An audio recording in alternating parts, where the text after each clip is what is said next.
Tushda dron ko'rishning ta'birlari. Bu juda qiziq va zamonaviy ramz bo'lib, odatda kuzatuv, nazorat, balandga qarash, yashirin xabar yoki reja bilan bog'liq tush hisoblanadi.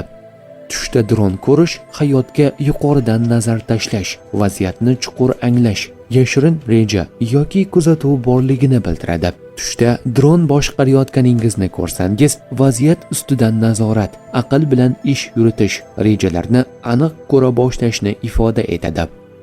Bordi-yu, tushda dron sizni kuzatayotgan bo'lsa, o'zingizni baholanayotgandek his qilish, atrofdagilarning fikridan xavotirdaligingizni, sirlar oshkor bo'lishidan qo'rqayotganingizni anglatadi. Tushda dron baland uchayotganini ko'rsangiz, katta maqsadlar, obro' va martaba, yuksalish belgisi hisoblanadi.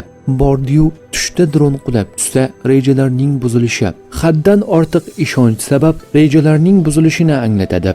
Tushda dron bilan video olish, muhim voqeani hujjatlashtirish, haqiqat ochilishi, kimdir siz haqingizda ma'lumot to'playotganini bildiradi.